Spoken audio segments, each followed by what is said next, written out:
மற்ற கட்சியையும் மதிக்க வேண்டும். விஜய்க்கு அறிவுறுத்திய தமிழிசை. வாங்க முழு தகவல் என்னன்னு சொல்லி இப்ப நம்ம பார்க்கலாம். தமிழக பாஜகவின் மூத்த தலைவரும் தெலுங்கானா மாநிலத்தின் முன்னாள் ஆளுநருமான தமிழிசை சவுந்தரராஜன் சென்னை தியாகராஜ நகரில் உள்ள கமலாலயத்தில் இன்று செய்தியாளர்களுக்கு பேட்டி அளித்தார். அப்போது அவர் என்ன சொல்றாங்க பாத்தீங்கன்னா, விஜய் தனது மாநாட்டு கடிதத்தில் மற்ற கட்சிகள் போல் நம் சாதாரண கட்சி அல்ல என்று குறிப்பிட்டுள்ளார். எத்தனையோ கட்சிகள் ஆண்ட கட்சிகளாக இருக்கின்றன, பல ஆண்டுகளாக அரசியலில் இருக்கின்றன. உங்கள் கட்சி புதிய கட்சி, அதனை உயர்வாக சொல்வதில் தவறில்லை. அதே நேரத்தில் மற்ற கட்சிகளையும் அதன் தலைவர்களையும் மதிக்க வேண்டும்.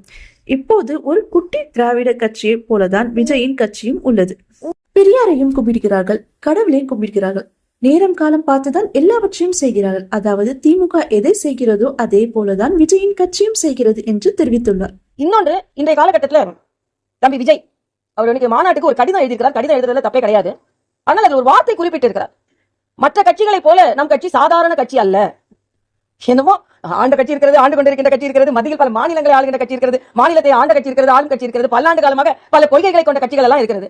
ஆனால் அப்படிப்பட்ட ஒரு வார்த்தை எந்த அளவிற்கு தமிழக அரசியலில் ஏற்றுக்கொள்ளப்படவில்லை. உங்க கட்சி நீங்க உயர்வா சொல்லலாம், ஆனா மற்ற கட்சிகளை சாதாரண கட்சி என்று சொல்லும் அளவுக்கு எந்த அளவிற்கு உயர்ந்து விட்டீர்கள் என்று எனக்கு தெரியவில்லை. அதனால் அரசியல் கட்சி தலைவர்கள் இருக்கும்போது மற்ற தலைவர்களையும் மதிக்க வேண்டும், மற்ற கட்சிகளையும் மதிக்க வேண்டும், மற்ற கட்சி தொண்டர்களையும் மதிக்க வேண்டும் என்பதுதான் எனக்கு கோரிக்கையாக இருக்கு.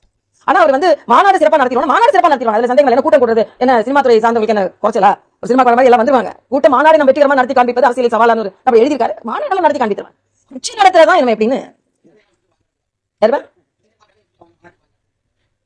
அப்ப அவங்க பிளாக்ல டிக்கெட் வாங்கிட்டு வரணும். நான் தான் சொல்லியிருந்தேன், இன்டர்நெட்ல ஒருத்தர் எழுதியிருந்தாரு, நீங்க முதல் ஆலோசனையா பணம் வாங்காம ஓட்டு போடுங்க அப்படின்னு சொல்லுங்க. பணம் வாங்கி ஓட்டு போடுறது எனக்கு ஒப்புதல் கிடையாது. இப்ப என்ன நீங்க அறிவுரை சொல்லுங்க, பிளாக்ல டிக்கெட் வாங்காதீங்க அப்படின்னு சொல்லுங்க அப்படின்னு.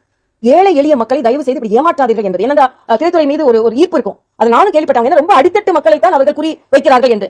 சாமானிய மக்கள், சாதாரண வேலை செய்பவர்கள் போனஸ் எல்லாம் வந்து அப்படின்னா அடுத்த என்ன பண்ணுவாங்க? உங்க மாதிரி கடைசி படம் நடிச்சுட்டு நிறைய கோடியா சம்பாதிச்சு அடுத்து வந்து பரவாயில்ல, அவன் தெருக்கோடியில் நின்று கொண்டிருப்பவரை நீங்க வேலைக்கு போகாதான் என்ன பண்றது? அதனால இந்த அறிவுரை எல்லாம் சரியான அறிவுரை இல்ல. ஆனால் இணையதளத்தில் வந்ததால் அதுதான் வந்ததா இல்லைன்னா இட்டு கட்டியதான் எனக்கு தெரியல.